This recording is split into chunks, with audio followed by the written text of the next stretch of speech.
Bon, allez. Allez, on parle de Musk. Express. Allez, c'est parti.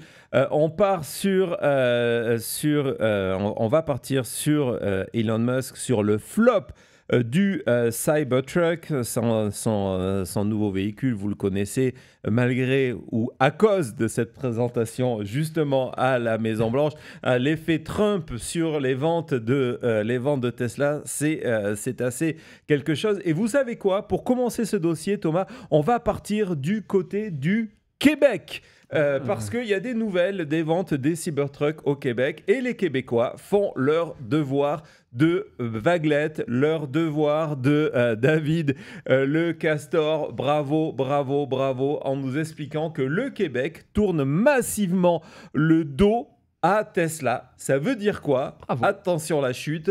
Ça veut dire que 90% des chutes d'immatriculation lorsqu'on compare les 3 premiers mois de 2025 au dernier trimestre de 2024. Ça pique aux yeux. Oui. Et donc, on voit que les Québécois ont fait immatriculer 524 véhicules Tesla, tout modèle confondu, au premier trimestre de 2025, soit 4500 de moins que lors du dernier trimestre de 2024. C'est le niveau le plus faible depuis 2 ans. La chute des immatriculations est radicale, moins 87%. Bravo le Québec, c'est comme ça. Hein. Hier, on vous en a parlé dans notre émission spéciale Résistance. Il faut attaquer ces gens-là, pas les détruire les voitures, les attaquer au niveau du porte-monnaie. Il n'y a que ça qui compte. Il n'y a que ça qui compte de toute manière et c'est efficace. Boycotter, utiliser votre vote économique, c'est le plus important. Et donc, en Ça, plus, ce qui est super intéressant, c'est qu'on pourrait se dire oui, mais c'est peut-être parce que les tarifs, la crise, etc. etc. Non! Le marché automobile au Québec, globalement, est en hausse. Les ventes ont augmenté de plus de 9,4%. Oups. Mais il y a une marque de voiture qui ne suit pas. 90% la chute. Et puis, attendez, là, on parle des Québécois, mais on va le dire, c'est quand même pareil au niveau français. Bravo les Français, bravo les Maggie, hein, si vous l'avez dans le chat, Maggie la marmotte, c'est vraiment ça. On apprend qu'en France, c'est 60% dans les dents. Bravo à tout le monde. On va dire que le Cybertruck n'est pas francophone. Non, mais le Cybertruck n'est pas vendu en France. Il est vendu au Québec, mais justement, des problèmes Cybertruck, c'est qu'il n'est même pas autorisé dans le reste du monde. Donc, en gros, le seul marché aujourd'hui pour le Cybertruck, c'est les États-Unis. Et comme on va le voir, ça marche pas très très fort, c'est rien de le dire, pour le Cybertruck de Musk. Mais avant ça, je pense qu'on va voir en termes de valorisation de la compagnie qui a perdu des milliards de dollars. Je ne sais plus c'est quoi le titre exactement. Non, c'est pas celui-là. Enlève-le, c'est pas celui-là. C'est pas grave. Je m'en rappelle plus c'était lequel de titre. C'est pas très grave. Et donc, avant d'ouvrir le dossier des péripéties du Cybertruck aux États-Unis, à tous les niveaux, vous allez voir, à tous les niveaux, une petite parenthèse que j'ai trouvée extrêmement intéressante, qui est la filiation du Cybertruck. On s'est dit, mais c'est quoi alors, vous savez que Musk l'a présenté comme une voiture qui était capable de faire face à l'apocalypse. Finalement, aujourd'hui, on a maintenant que les usagers ont commencé à l'utiliser, ils se disent, on n'est même pas certain. Il y a un énorme article qui m'a fait mourir de rire sur le Guardian. On dit, on n'est même pas certain de savoir si on peut aller faire nos courses. Alors, l'apocalypse, la fin du monde, on n'en parle pas. On avait une illustration d'ailleurs de cette idée d'apocalypse en disant, voilà, c'est le seul véhicule qui pouvait y résister. On n'en est pas là. Donc, on se disait, oui, c'est un design futuriste. Mais en fait, il y a Slate qui a trouvé, ils sont très très forts, une autre origine au design du Cybertruck. Et celle-là, elle fait mal. Cody, as-tu déjà entendu parler du Caspir? Non, mais on dirait presque un animal qu'on a déjà eu sur sur la fin de l'émission. Ouais, c'est pas un animal, on est presque. Donc voilà, en fait, en nous expliquant que le Caspir, donc l'idée c'était de s'inspirer du futur, mais en fait il s'inspirait du passé et pas n'importe quel passé, parce que le Caspir, figure-toi, c'était le véhicule de la police, de l'apartheid de l'Afrique du Sud, qui circulait dans les ghettos et qui faisait de la répression, qui arrêtait du monde. Donc on va voir cet article de Slate que je vous recommande. On n'est pas certain, évidemment, parce que Musk n'a pas osé le dire, mais il y a de sérieux doutes lorsqu'on voit les photos et les précisions techniques du véhicule. On a quelques photos, justement, du Casper. Donc, c'est intéressant de voir que l'âge d'or, si je peux me permettre de le dire ainsi, du Casper, ce sont les années où Musk était en Afrique du Sud. Le parcours d'Afrique du Sud de Musk est assez intéressant. Hein. Il a été, une fois qu'il a été diplômé, il devait partir à l'armée et c'est le moment où il est parti au Canada. Donc, un petit peu comme Trump, lui aussi est passé. Donc voilà le Caspir qui est le symbole, évidemment, de l'apartheid, et se dire que voilà, aujourd'hui, c'est peut-être une source d'inspiration du Cybertruck. Caspir ou pas, rien ne va pour le Cybertruck. On a parlé de cette volonté de faire face aux pires conditions. Le Cybertruck, aujourd'hui, est un des véhicules aux États-Unis qui est exposé qui a eu le droit au plus de ce qu'on appelle ici des recalls, des rappels. C'est lorsque on fait revenir le véhicule chez le concessionnaire parce qu'il y a quelque chose qui ne va pas. Indépendamment des problèmes que vous avez, c'est un problème qui est suffisamment étendu qu'il faut le changer sur tous les véhicules. Et donc, on nous explique, il y a des sites qui surveillent ça parce que justement, Tesla est assez discret là-dessus. Ils ont un site internet, mais on n'arrive pas à avoir les informations. Mais que depuis la sortie du Cybertruck, c'est pas une fois, 2 fois, 3 fois, c'est 8 fois que le Cybertruck a été rappelé en un an, 8 fois rappelé au concessionnaire pour changer des pièces, dont certaines critiques qui font que le véhicule peut se casser en deux. Ouais, il y a certains recalls où on se demande vraiment, attends, mais comment ça se fait que ce véhicule était sur la route? Donc on a la liste, on va la passer rapidement. On va voir. Alors ce qui est intéressant, c'est que il y en a certains qui sont que pour le Cybertruck, donc d'autres qui sont sur les Tesla en général. Lorsque vous avez un rappel de 2 millions de véhicules, c'est uniquement les Tesla. Mais par contre, c'est extrêmement intéressant. On va aller voir plus tard sur le dernier rappel que c'est ce qui a permis de savoir combien de Cybertruck ont été vendus. Parce que le dernier rappel concernait que les Cybertruck et tous les Cybertruck. Et donc, on voit que janvier, vous avez eu un rappel. En avril, celui-là était quand même pas mal. C'était la pédale de l'accélérateur qui se bloquait. Donc, vous ne pouviez plus enlever la pédale d'accélérateur. Donc, votre véhicule ne s'arrêtait plus, du moins tant qu'il avait des batteries.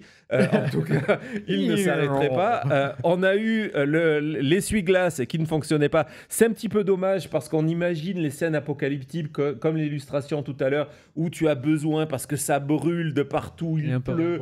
Et voilà, la grêle. Là, ça ne marche plus. Et donc, en nous expliquant qu'il arrête de fonctionner, il y a eu ce problème de hardware issue. Donc, ça, c'est à l'arrière. Donc, ça, c'est le gabarit de la voiture qui avait un problème.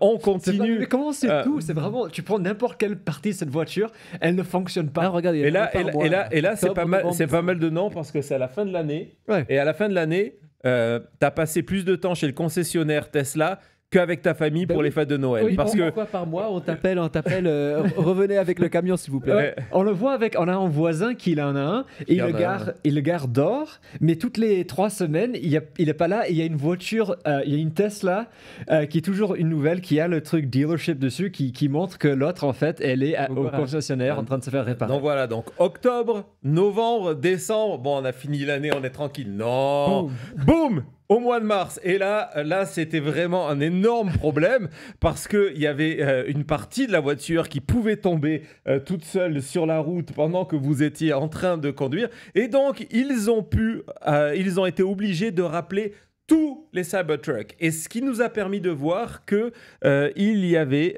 uniquement, et je vais vous expliquer pourquoi uniquement, 46 096 Cybertruck vendus dans la totalité des États-Unis. Alors le chiffre peut paraître important, mais en fait il ne l'est pas parce que ce chiffre des ventes de Donald Trump, c'est pas loin, c'est les mêmes stratégies Donald Trump qui exagèrent sur les chiffres. Elon Musk avait annoncé qu'il y avait plus de 1 million de réservations pour le Cybertruck. Donc en chiffre de vente, il n'y a pas 1 million, il y a 46 000, 46K. Donc voilà, c'est quand même très très peu. Et ce qui est intéressant en plus, en tout cas ce qui est extrêmement problématique pour Elon Musk en termes de vente, c'est que ils se sont alignés sur ces chiffres de 1 million de ventes en première année, 46 000, 1 million, grosse différence. Et en se disant, voilà, il faut une usine qui va permettre de faire ça. Donc il y a une usine qui a été construite que pour le Cybertruck, 250 000, qui peut produire 250 000 Cybertruck. Le problème, c'est que l'usine ne tourne pas. Et vu que le Cybertruck n'est pas autorisé dans le reste du monde pour des tas de raisons de sécurité, entre autres, résultat, c'est un échec compliqué. C'est mieux le vélo électrique. Oui, ça marche mieux et surtout, ça coûte moins cher. Parce que justement, au-delà de ces rappels, bon, vous n'avez pas à payer, c'est votre temps, etc., etc. Ça fait partie de la garantie du concessionnaire, du fabricant, c'est de sa faute. Au-delà de ça, il y a toute une série de défis autour du Cybertruck. Et entre autres, il y a sur The Bulwark, ils ont calculé combien revenait par mile un Cybertruck. Et le Cybertruck est la voiture qui vous revient le plus cher du monde. Ça vous revient lorsqu'on additionne les coûts, lorsqu'on additionne le fait que le véhicule perd énormément de valeur. On va y revenir. C'est un véhicule qui vous revient à cause de la dépréciation à 5,60$ par mile. Donc chaque mile, 5,60$. C'est complètement fou. On vous explique que c'est le Cybertruck est une des expériences de conduite les plus chères de la planète. Et ce chiffre est lié entre autres à la dépréciation.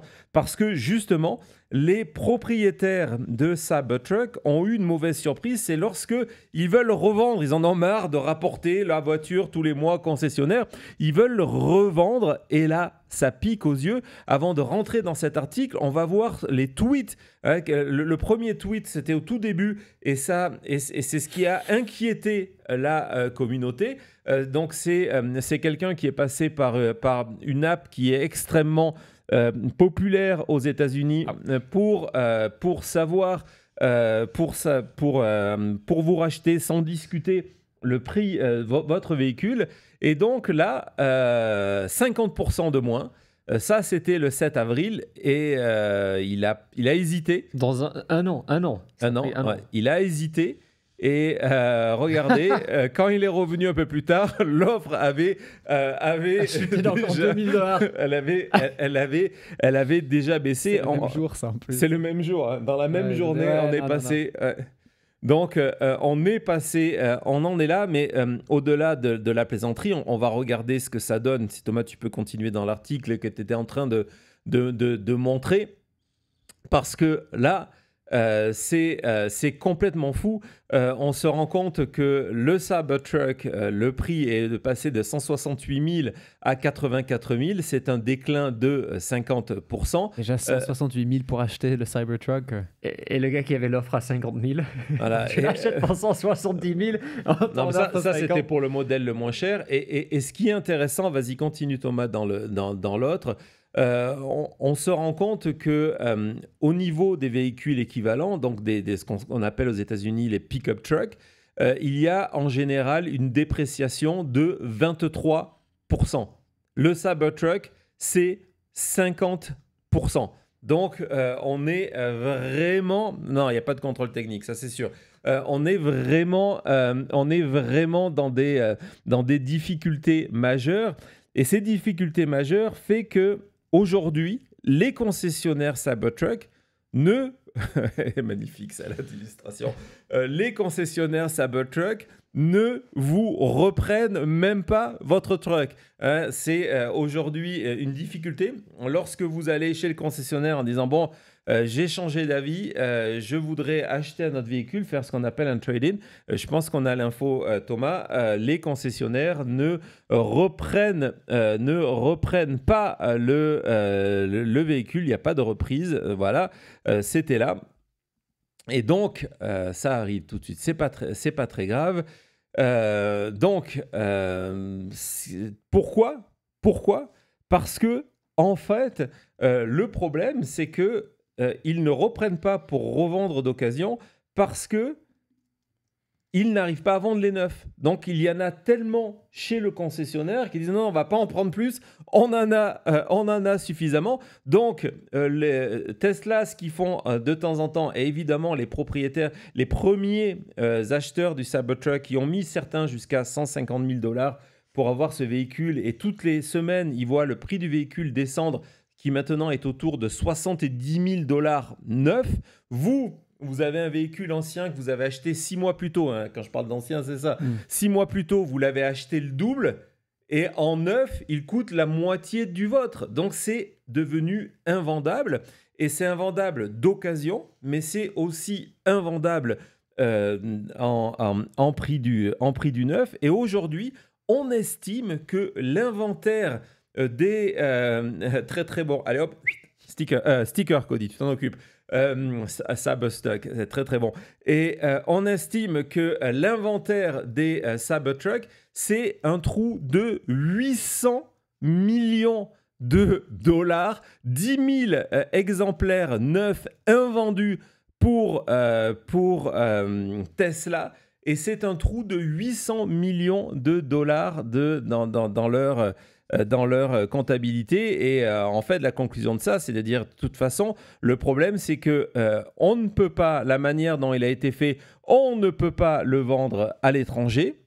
Et aux États-Unis, il est DOA, ce qui veut dire Dead on Arrival, c'est-à-dire qu'il est mort, c'est terminé, on ne peut plus faire, les entreprises, l'usine ne fonctionne plus. C'est un échec massif pour Elon Musk. Et désormais, roulement de tambour, dernière illustration, le Cybertruck a hérité d'un nouveau surnom dans la presse spécialisée.